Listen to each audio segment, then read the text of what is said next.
네, 4월 20일 월요일 모닝 미팅 시작하겠습니다. 먼저 매크로 분석 안기태 연구원입니다.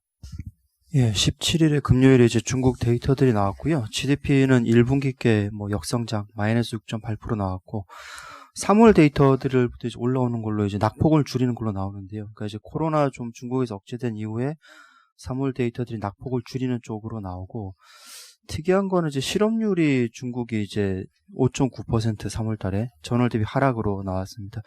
그러니까 최근에 지금 글로벌 고용들이 다 안 좋고, 한국의 경우에도 금요일에 나왔던 게 역대 최악으로 지금 나왔고, 우리나라는 실업률이 떨어진 게 사람들이 이제 아예 경제활동을 포기하면서 나온 하락인데, 중국은 그건 아니고 취업자 수가 좀 회복을 하는 쪽으로 지금 나온 것 같고요. 근데 이제 어떤 의미가 있냐면은, 이게 글로벌하게 앞으로 경기 회복 속도가 갈리는 지점이 여기서 나오는데, 지금 코로나 때문에 피해를 본 산업들이 어떤 산업들이냐면은 오프라인 서비스 업종들이거든요. 관광, 숙박 이런 쪽들. 근데 이제 중국이 이쪽에 비중이 적은 특징이 있습니다. 예를 들어 GDP 대비 서비스업 비중 같은 경우가 중국이 50% 글로벌리 제일 낮은 편이고요. 반면에 온라인 침투율, 그러니까 이제 소매 판매에서 전자상거래 비중은 한국과 더불어 제일 높은 쪽 20% 정도. 그러니까 지금 어떻게 되냐면 사람들 지금 가장 고용 피해가 심한 쪽이 오프라인 서비스 산업인데, 중국은 오프라인 비중도 낮고 서비스 비중도 낮고, 이러다 보니까 회복 속도가 다른 쪽보다는 좀 빠르게 올라오는 이런 쪽으로 볼 수 있겠습니다.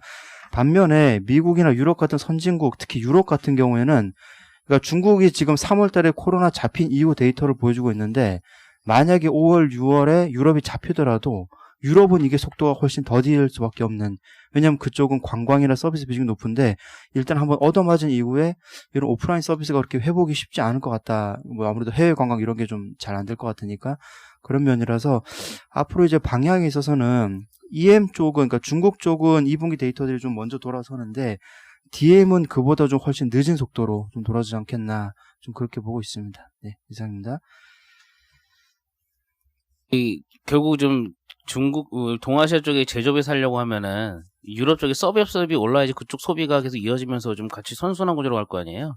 그렇죠. 이제 제일 좋은 거는 다 이제 소비가 올라와야 이머징 올라오는 건데, 그러니까 그런 관점으로 본다면 탑다운에서는 다 같이 올라가긴 어렵고요. 다만 이게 어떤 게 있냐면은, 미국이나 유럽에서 지금 재정 정책을 해서 돈을 쓰게 했잖아요. 물론 그게 100원 정부가 풀었다 해서 다 쓰진 않을 거고 사람들이 저금할 거고 이러겠지만은, 근데 그 돈들이 쓰일 때 이게 어떤 구조로 돌아가냐면은, 하다못해 미국 사람들이 정부에서 받은 돈, 현금으로 지금 받은 돈이 5,500억 달러인데 일부는 소비를 할 거거든요. 맥스로 치면 정상적인 상황이면은, 아주 정상적인 상황이면은 보통 미국 사람들이 5,500억 달러를 쓰면은 그 중에 4분의 1이 수입으로 들어가요. 그러니까 1,200억 불 정도죠. 지금은 그 정도는 안 되겠죠. 그냥 일단 다들 돈이 없으니까. 근데 그렇게 됐을 때 미국이나 유럽 쪽은 공장들이 문을 닫았기 때문에 걔네 제조업체가 이걸 보는 게 아니라, 이게 중국에서 오히려 물건을 조달할 가능성. 그러니까 아주 단순하게 보면 마스크 같은 걸 조달하더라도 유럽 애들 만들질 못해서 아시아 쪽에서 들어가는 건데, 그런 식으로 나오니까, 그러니까 유럽이 소비가 회복되면 제일 좋은데 그건 아니고요. 지금 그거는 가능성이 낮은 거고, 다만 걔네들이 서비스업은 회복되기 어렵지만은 재정 지출로 그 돈이 쓰일 때 그게 차라리 중국이나 한국 쪽에서 물건을 떼갈 가능성이 높다. 좀 그렇게 보고 있습니다. 네, 이어서 채권 전략 발표해 주세요. 예, 워낙 최근에 시장이 연준 돈에 의지한 게 크기 때문에 추가로 연준이 돈을 얼마나 더 쓸 수 있을지 좀 점검하는 자료고요. 일단 결론부터 말씀드리면, 국채랑 MBS 같은 안전자산은 어차피 무제한 매입을 하기로 했기 때문에 상관이 없고, 신용의 위기와 실물의 위기를 해결하기 위해서 했던 수많은 신용 전략들에 대해서는 최대 2조 달러 정도 더 나올 수 있다 말씀을 드릴 수 있을 것 같습니다. 어떤 게 있냐면, 연준은 원칙적으로 신용 손실을 보면은 안 되는 기관이기 때문에 재무부가 버퍼를 제공을 합니다. 저희가 연준의 2.3조 달러 대책 나오기 전에 생각을 해보시면, 재무부가 먼저 케어스 액트 법안 내면서 ESF, 그러니까 환율 안정기금에다가 4,540억 달러를 연준에 대출해준다라고 나와 있는데요. 그거 나오고 나서 파월이랑 문우신이 뭐라 그러냐면, 재무부가 지원하는 1달러를 가지고 최대 10달러까지 자산을 매입할 수 있다. 그러니까 레버리지 10배를 이야기를 했습니다. 최대. 물론 이제 하이힐드 같은 경우 6배에서 7배 정도로 알려져 있는데요. 그러면 지금 충분히 총으로 활용할 수 있는 자원이 한 4.5조였는데 연준이 이미 활용한 자원이 2.5조 정도이기 때문에 추가로 뭐 국회 동의 없이 나올 수 있는 규모, 신용의 위기, 신용물 같은 걸 살 수 있는 규모는 한 2조 달러 정도로 보고 있습니다. 물론 이제 추가 지원 확보가 불가능한 건 아닌데요. 이미 연준 자산 규모가 미국의 실질 GDP의 3분의 1까지 올라와 있고요. 올해 미국 GDP가 까진 정도보다 연준이 자산을 늘리는 게 조금 더 커졌습니다. 그래서 일단 여기서는 속도 조절에 들어갈 거다라고 보고 있고요. 실제로 연준이 일별로 국채와 MBS 매입하는 규모가 당장 오늘부터 무제한 양적 완화 실시했을 때 규모보다 5분의 1씩, 5분의 1 수준으로 줄어듭니다. 그러니까 20%만 사는 거예요. 80%가 줄어드는 거죠. 그래서 일단은 연준은 속도 조절을 들어가는 거는 조금 뭐 사실인 것 같고요. 여기서 좀 많이 물어보시는 게 국채 매입 축소하면 시장금리 상승 재료 아니냐라고 많이 물어보시는데요. 두 가지인데 작년 연말이랑 똑같은 대답이죠. 일단은 성장률 전망치 하향 조정이 진행 중이다라는 거 하나랑 두 번째로 유동성 공급의 효과를 안전자산과 위험자산 중에 누가 더 많이 받느냐 라고 한다면 위험자산이기 때문에 지금 당장 국채금리가 크게 올라올 개연성은 좀 없는 것 같다. 미국채 금리 박스권 흐름 보고 있고요. 원화시장 같은 경우에 이번 주 발표되는 1분기 GDP가 전 분기 대비로는 역성장 YOY 0% 보고 있고요. 고용 같은 경우에는 좀 뭐 당연한 이야기지만 뭐 쇼크가 있었죠. 근데 특히나 도소매업 관련 쇼크가 컸는데 도소매업 같은 경우에는 국내 고용의 23% 차지하는데 얘들이 GDP에서 차지하는 비중은 9%가 안 됩니다. 그러니까 원래 버는 것보다 많은 인력이 몰려있는 산업에서 쇼크가 난 거기 때문에 회복 탄력성도 굉장히 낮죠. 그렇기 때문에 저희는 2차 추경 더해서 3차 추경까지 나올 거다라고 보고 있고요. 뭐 재원 마련 위해 국채 발행하겠지만 그때 말씀드렸지만 한국은행이 올해 10에서 15조는 국채 사줄 거기 때문에 큰 문제 없을 거고 뭐 비은행권 대출 역시 지난해 통과가 됐는데요. 그거는 결국 한국은행이 직접적으로 유동성을 꽂아주겠다라고 하는 의지를 반영하고 있어서 기본적으로 원화 시장은 디스카운트 요인이 해소되고 있다. 선진국과 키 맞추기 차원에서 장기금리 위주로 하락할 거다 보고 있습니다. 이상입니다. 미국 쪽은 결국 신용 스프레드가 다시 확대되는 그림으로 갈 가능성이 높다고 보시는 건가요? 아니요, 그렇지는 않고요. 말씀드렸다시피 2조 달러가 추가로 나올 수 있다라는 거지 안 한다라는 이야기를 드린 게 아닙니다. 그래서 다만 2조 달러 이상으로 쓰려면 재무부가 기재부랑 의회가 또 협의를 봐야 된다는 이야기고요. 그렇게 어떤 말씀을 드리는 거냐면 2조 달러가 추가로 쓸 수 있는 맥시멈입니다. 만약에 그 이후에 또 일이 생기면 의회가 설득을 해야 된다라는 말씀을 드린 거고 점검이 필요하다는 말씀을 드린 거고 일단은 최근에 굉장히 빠르게 신용 스프레드가 축소되고 있는 부분들은 효과가 있는 거고 그 만약에 더 올라가는 2조 달러 쓸 수 있다라는 말씀을 드린 거고요. 근데 만약에 저희가 이 점검하는 자료는 그런 의도가 있는 거죠. 어떤 이벤트 저희가 지금 모르는 이벤트가 터졌는데 2조 달러 이상의 돈이 필요한 이벤트가 터졌을 때는 의회의 승인이 좀 더 필요할 수 있겠다라는 이야기들. 그러면 그때 좀 더 조심해야 되는 거고 2조 달러 미만의 쇼크가 왔을 때는 그것까지 괜찮다. 그러니까 어떤 기준이 저희가 필요하기 때문에 점검하는 자료를 작성을 한 거고요. 요거 가지고 지금 저희가 당장 속도 조절이 있기 때문에 신용 스프레드 확대될 거다라는 말씀까지 드리는 거 너무 좀 오버한 거죠. 네, 다음은 소버린 위클리 발표해 주세요. 지난주 미국과 중국 등의 지표는 안 좋게 나왔지만 글로벌 채권 시장이 되게 강세를 보였고요. 특히 이제 뭐 테드 스프레드도 지금 97bp 정도로 금융위기 전에 한 17bp에서 144bp로 늘어났다가 97bp로 좀 내려가긴 했는데 아직도 좀 많긴 하죠.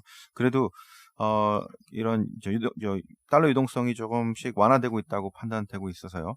그래서 지금 신흥국 채권 시장이 투자 등급 달러 채권 중심으로 해서 빠르게 지금 신용 스프레드 축소 추세가 이어지고 있습니다. 지난주 월요일에 저희들이 의견을 바꾸고 나서 한 80bp 정도가 지금 내려갔는데 앞으로도 당분간 계속 이렇게 이어질 것 같습니다. 특히 미국의 하이힐드가 한 705bp, 특히 에너지 제외하면 600bp인데 이머징 마켓은 아직 600bp로 거의 하이힐드 취급 받고 있기 때문에 투자 등급 신흥국 채권 시장이 달러 채권 중심으로 이런 축소 추세가 계속 이어질 거로 보고 있고요. 그다음에 멕시코 등급이 뭐 BBB 마이너로 한 단계 내려가는 등 이런 이슈가 부작용으로 나오고 있긴 하지만 금리는 좀 안정화되고 있고 환율 약세도 뭐 이 정도에서 안정화되고 있어서 당분간 신흥국 쪽 특히 달러 채권 쪽으로는 상당히 좋을 것 같다 이렇게 판단하고 있습니다. 이상입니다. 네, 다음은 크레딧 전략 발표해 주세요. 네, 저희 지금 앞에서도 말씀드린 바와 같이 미국 하이드 채권 같은 경우에도 가파르게 좀 회복세를 보이고 있습니다. 현재 약세의 한 60% 정도는 되돌렸다라고 보시면 되고, 특히 뭐 에너지 섹터 같은 경우에도 다른 섹터와 마찬가지로 가파르게 회복. 그럼에도 불구하고 지금 현재 하이드 에너지 기업들의 조달 금리는 여전히 15%가 좀 높습니다. 그래서 좀 부담되는 상황들. 하지만 비에너지 같은 경우에는 지금 7% 미만으로 떨어졌기 때문에 조달금리 측면에서는 좀 부담이 좀 덜하다라고 보시면 됩니다. 그럼에도 불구하고 저희가 하이드 같은 경우는 앞으로 좀 변동성이 높아질 수 있겠다라고 보고 있는데 그 이유가 지금 현재 뭐 트리플 B 등급들의 투자 등급인 트리플 B 등급의 비중이 높기 때문에 트리플 B 등급에 좀 집중이 되고 있긴 하지만 하이드 내에서도 사실은 신용 등급 강등 가능성이 굉장히 높습니다. 그래서 특히 이제 더블 B 등급 같은 경우에도 싱글 B 그다음에 그 이하로 내려갈 가능성이 좀 높다. 그다음에 두 번째로는 여전히 감산합의가 있었음에도 불구하고 유가가 굉장히 낮은 수준입니다. 지금 현재 유가 달러 수준에서 스프레드는 좀 과도하게 낮은 수준이라고 판단하고 있고 이 유가 수준이 좀 더 지속이 된다라고 보면은 스프레드는 다시 2,000포인트로 확대될 가능성이 높다. 그다음에 세 번째로는 연준이 매입하려고 하는 것들이 하이드 전체는 아니고 폴로랜드 중에서도 특히 미국 경제나 고용에 큰 영향을 미치는 일부 기업에 한정되어 있습니다. 그래서 이런 정책 지원을 받지 못하는 기업들은 펀더멘털 약화가 부도 사례 확대로 이어질 수 있겠다라고 보고 있습니다. 전반적으로 저희가 하이힐드도 그렇고 투자 등급도 그렇고 회복세는 당분간 좀 더 이어질 수는 있겠다라고 보고 있는데 앞에서 말씀드린 이런 요인들로 인해서 하이힐드 같은 경우는 이제부터는 좀 변동성이 좀 보이는 구간이다라고 보고 있고 전반적으로 지금 하이힐드 같은 경우는 채권 중에서도 가장 고위험군 자산입니다. 아직까지는 이 고위험군 자산에 대해서 비중을 크게 확대할 시기는 아니다라고 봐서 저는 그 투자 의견을 중립으로 유지를 하고 있습니다. 이상입니다. 지금 스프레드 추이를 미국하고 한국하고 비교해서 보면 여기 표 보면 원먼스로 보면 미국은 스프레드 축소가 확연히 보이는데 한국은 오히려 확대됐잖아요. 그 차이를 한번 말씀해 주시죠. 네, 맞습니다. 지금 이제 미국 같은 경우가 3월 중순 이후로 회복세를 보이고 있는 반면에 국내 같은 경우는 여전히 스프레드가 확대가 되고 있습니다. 이게 아직은 이제 투자 심리가 국내 같은 경우는 이제 국내 투자자들이 많이 있는 90% 이상인데 국내 크레딧에 대한 투자 심리가 아직은 좀 저조하고 그 이유가 이제부터 국내 같은 경우는 신용등급 하향이 이제부터 나옵니다. 4, 5, 6월 달까지 정기 평가 기간이기 때문에 등급 하향이 가파르다는 점. 그 다음에 이제 발행 측면에서도 사실 미국 기업들도 뭐 발행을 많이 하고는 있지만 특히 우리나라 기업들 같은 경우에도 발행을 굉장히 좀 늘리려고 하는 경향들 이런 것들 때문에 투자 심리가 굉장히 좀 낮은 상황이고 체험펀드가 지금 지난주부터 매입을 하고는 있지만 굉장히 제한된 수준에서 매입을 하고 있습니다. AA0 이상의 일부 기업에 대해서만 매입을 하고 있기 때문에 그 시장 효과가 아직은 크지 않다라고 보시면 됩니다. 네, 이어서 원자재 전략 황병진 위원입니다. 네, 원자재 말씀드리도록 하겠습니다. 최근 자산 시장이 코로나19 여파 자체가 여전히 끝나지 않았음에도 불구하고 위험 자산 쪽으로 조금씩 관심이 좀 가고 있는 상황인데요. 하지만 이런 부분들이 결국 연준의 통화정책 완화에 기인해서 전반적으로 위험 자산 쪽에서도 긍정론이 좀 나타나고 있다고 보면 통화정책 완화 기조가 유지되는 한 기금속 섹터 내에서의 강세 전망 자체에서는 큰 변화가 없다라고 좀 말씀드리겠습니다. 하지만 기금속 섹터 내에서 이제부터 좀 주목하실 수 있는 부분은 이제 금과 은 둘 다 강세 전망을 좀 말씀을 드릴 텐데 이제 단기적으로는 이제는 금은 저희가 올해 1차적으로 목표했던 온스당 1,720달러까지 좀 왔다라는 점에서는 향후의 상승 탄력에 대해서는 좀 은이 좀 강할 가능성이 크다라고 좀 보고 있습니다. 변종만 위원님께서 일단 먼저 말씀드렸던 바와 같이 최근 디플레이션 공포가 상당히 좀 가파르게 좀 늘어나면서 이 골드 실버 레이쇼라고 하는 금은 가격 상대 성과가 한때 122배 가까이 좀 급등을 했었는데요. 최근에 110배까지 좀 반락하긴 했지만 여전히 좀 높은 수준이다라고 일단 보고 있고요. 저희가 페이지 8페이지에서 보시면 보통 금은 골드 실버 레이쇼 레이쇼 같은 경우에는 금과 은의 특성상 사실상 안전자산이자 인플레이션 해지 자산이다라고 하는 관점에서 안전자산 선호에서는 은보다 금이 좀 아웃퍼포하는 경향이 있고요. 반대로 인플레이션 해지 장세에서는 금보다는 좀 은이 아웃퍼포하는 경향이 있는데 실제적으로 실질금리다라고 하는 그런 미국 물가 연동 채권의 수익률의 동향과 그런 골드 실버 레이쇼의 방향성이 상당히 좀 유사하게 좀 움직인다라는 부분을 좀 보실 수 있겠습니다. 향후에 명목금리의 상반 경직성 상당히 좀 여전히 강하다라고 일단 보고 있고요. 명목금리가 올라갈 수 있는 가능성이 좀 제한적인 가운데 최근에 유가 급락 아니면 코로나19 여파 속에서 기대 인플레이션 자체가 상당히 가파르게 빠지면서 디플레이션 공포를 좀 자아내고 있다라고 보면 그런 서서히 좀 코로나19의 여파에서 벗어나고 그런 유가도 어느 정도 5월 감사한 이행을 통해서 좀 바닥을 좀 만들어 간다라고 보면 서서히 기대 인플레이션이 올라오면서 실질금리의 하락세 자체가 지속이 될 거다라고 좀 보고 있습니다. 뭐 이런 부분들은 더더욱 그런 골드 실버 레이쇼에 추가적인 하락을 좀 만들어낼 가능성이 크다라고 보고 있고요. 은 가격에 대해서는 올해 21달러 전망치를 말씀드리도록 하겠습니다. 그리고 은 투자에 대해서는 글로벌 ETF 중에서는 SLB라고 하는 그런 iShares 실버 트러스트가 있고요. 국내에서는 ETF 한번 차트 쳐보죠. SLB.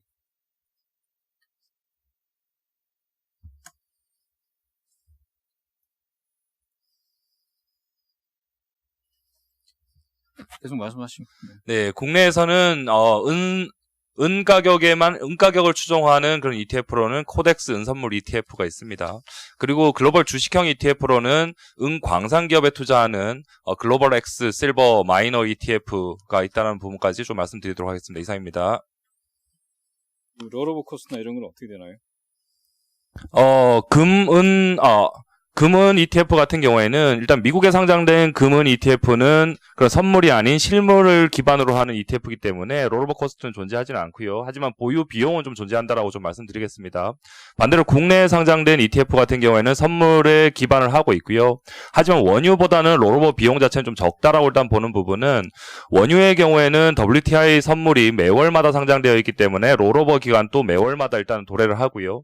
반대로 은 선물 같은 경우에는 3, 5, 7, 9, 12월 월물로 5번 일단 롤오버가 존재하기 때문에 그런 롤오버에 대한 부담 자체는 그래도 원유보다는 좀 적다라고 좀 말씀드리도록 하겠습니다. 이상입니다. 인플레이션 해지 속에서 정세에서는 은이 아웃퍼폼하는 이유는 뭔가요? 솔직히 뭐 그 부분에 있어서도 금이 이렇게 은 대비해서 떨어질 이유가 없지 않나요?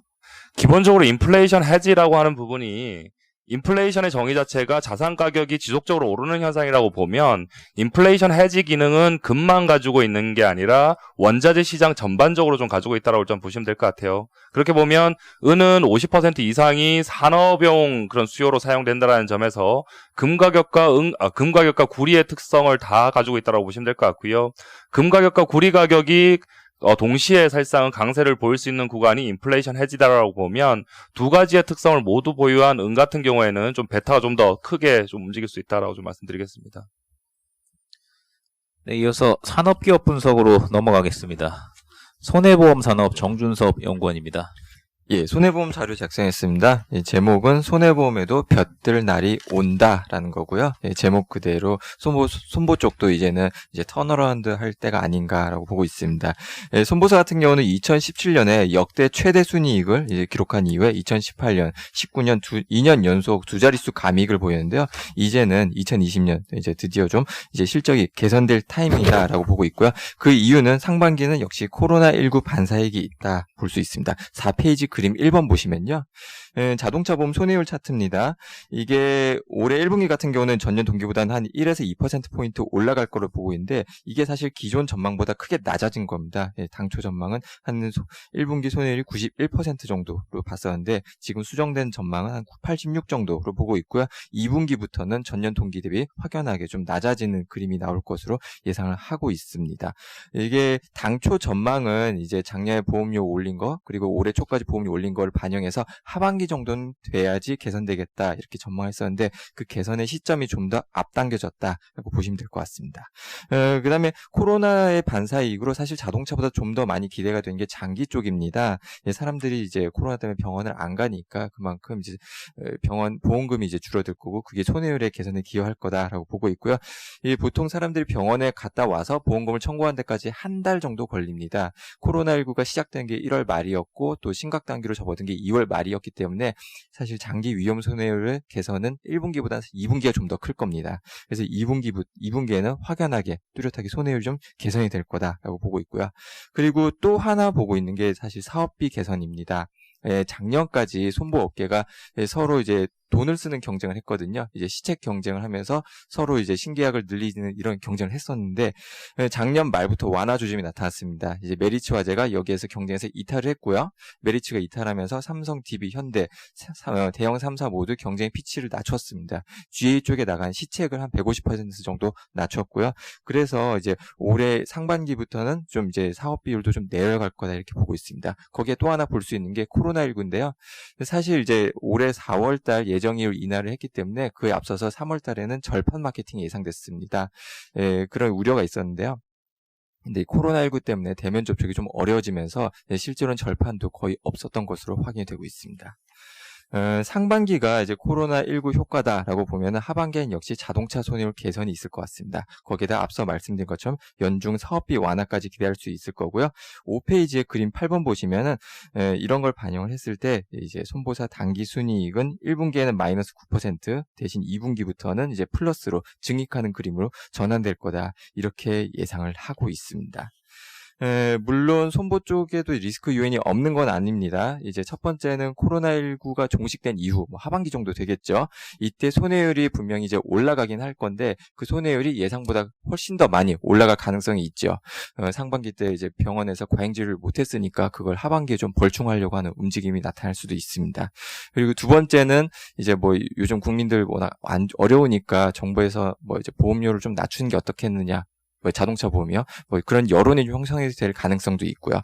하지만 전 이 가능성이 높지는 않다라고 보고 있습니다. 먼저 장기 위험 같은 경우는 일단 사람들이 요즘 뭐 워낙 손 씻기도 잘하고 있고 이 습관이 뭐 갑자기 없어지긴 하겠느냐 이런 생각이 좀 듭니다. 거기다가 정부에서도 일단 과잉 진료에 대한 단속 의지는 강한 데다가 이번 총선 때 여당이 압승한 것도 이제 정부의 단속에 좀 더 힘을 실어주는 그런 계기가 될 거라고 보고 있습니다. 그리고 자동차 보험 같은 경우도 아직까지는 손해율이 인하를 말할 만큼 그렇게 이제 녹록한 상황은 아직은 아니기 때문에 보험료 인하 가능성이 없다라고는 할 수는 없지만 그래도 지금 현지 시점에서 그걸 거론할 단계는 아니다라고 보고 있습니다. 그래서 손보 쪽 이제 투자 의견을 포지티브로 상향을 하고요. 7페이지의 그림 9번 보시면요. 이제 계속 이제 작년에 업황이 나빠지면서 2020년 순이익의 컨센서스가 계속 내려가는 그림이 보였습니다. 근데 지금은 거의 이제 바닥을 찍었다. 이제는 컨센 자체가 좀 올라갈 때다라고 보고 있고요. 코로나 전후로 이제 이 컨센서스가 올라가는 섹터가 아마 코스피 내에서도 그렇게 많지는 않을 겁니다. 적어도 금융 섹터 내에서는 거의 유일하다라고 보고 있고요. 그래서 손보 쪽에 긍정적으로 볼 타이밍이다라고 생각을 합니다. 업황이 좋아지면 당연히 종목 모두 다 좋아질 건데요. 그 중에서도 상대적으로 저는 이제 DB손보와 현대해상을 말씀드리고 싶습니다. 이제 보통 이제 업황이 좋아질 때 1등 삼성화재보다는 이익권사가 좀 더 베타가 높습니다. 그리고 하반기 자동차 보험 개선을 기대를 했을 때는 이익권사 중에서도 자동차 보험에 대한 비중이 높은 DB손보와 현대해상이 좀 더 큰 수혜가 예상이 된다라고 생각을 하고요. 그래서 두 종목에 대해서 이제 투자 의견을 홀드해서 바이로 상향을 하고 탑픽으로 제시합니다. 이상입니다.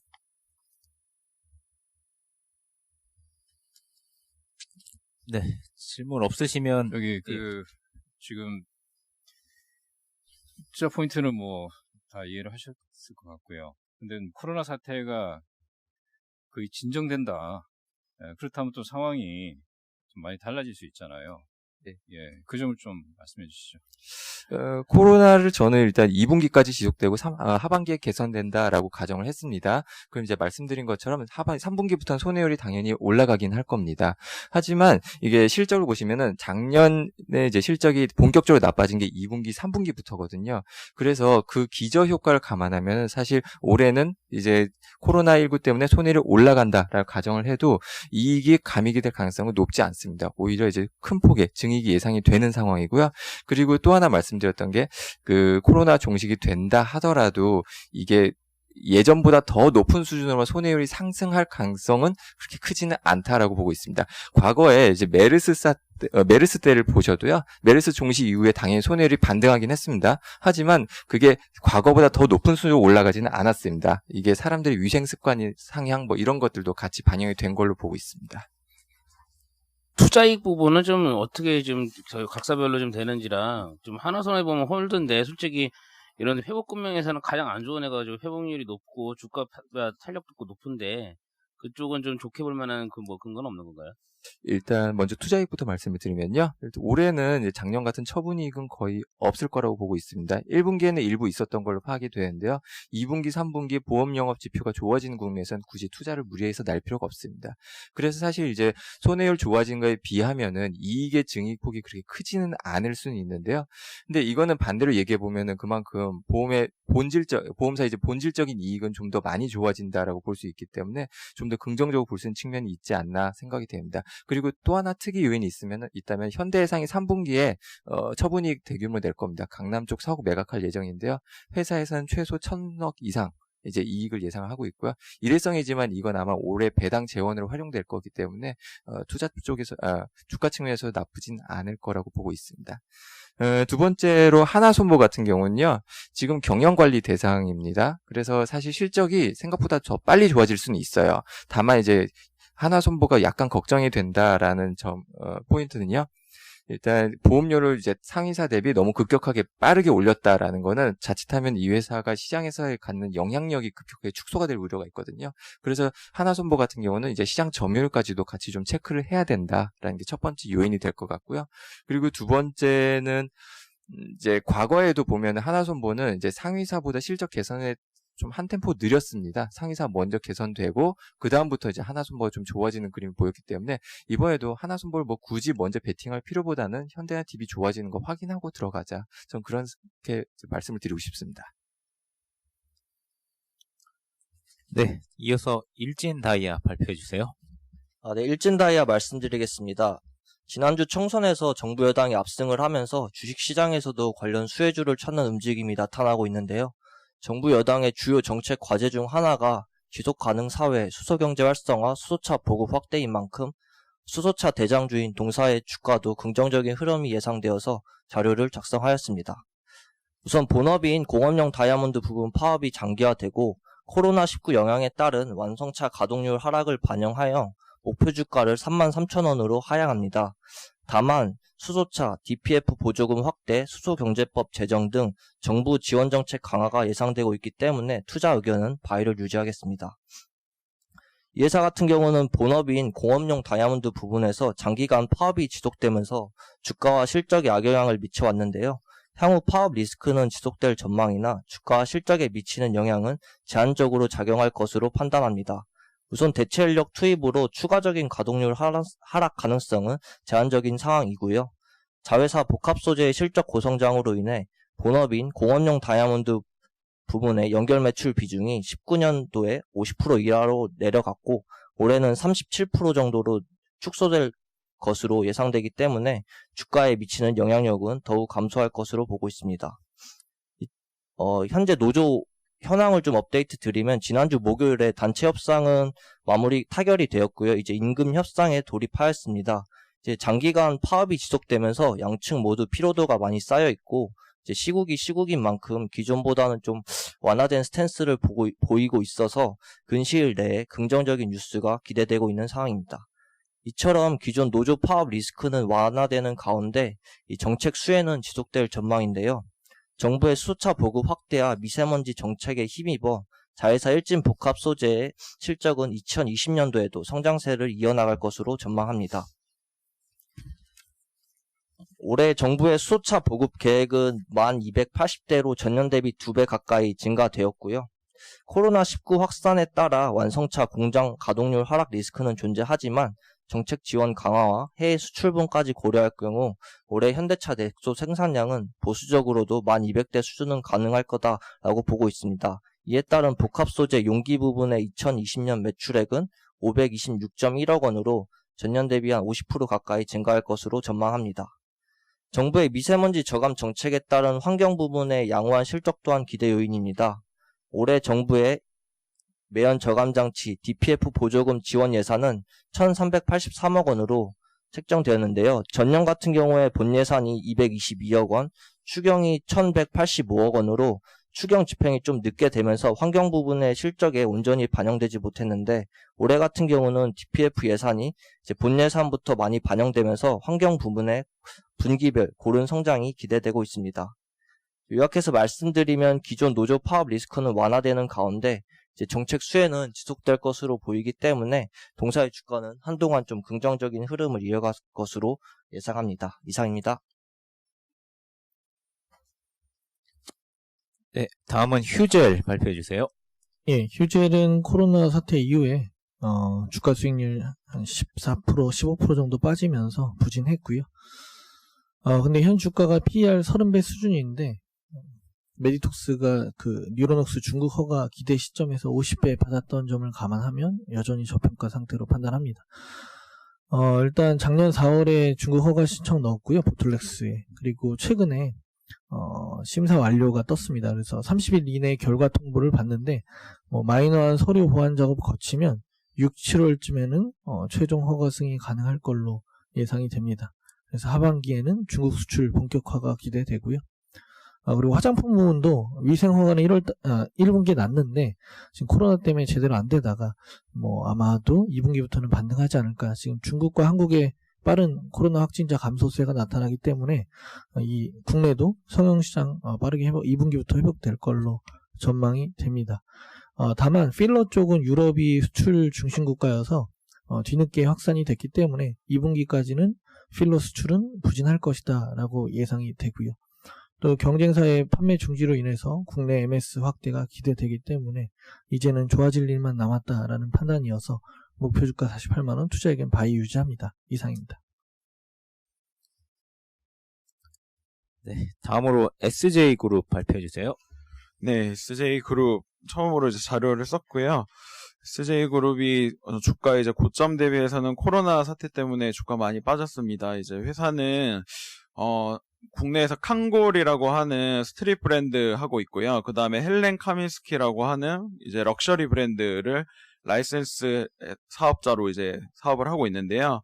칸골은 아시겠지만 이제 비틀즈나 에미넴 같이 옛날부터 있던 브랜드인데 최근에 이제 BTS에서 이제 모자를 쓰고 나오면서 시장에서 좀 핫해진 브랜드로 보시면 되고요. 헬렌 카민스키는 모자가 이제 주력인데 손예진이 이제 여름 향기에 쓰고 나오면서 그때부터 유행을 탔던 꽤 비싼 모자입니다. 한 50만 원 정도 하고요.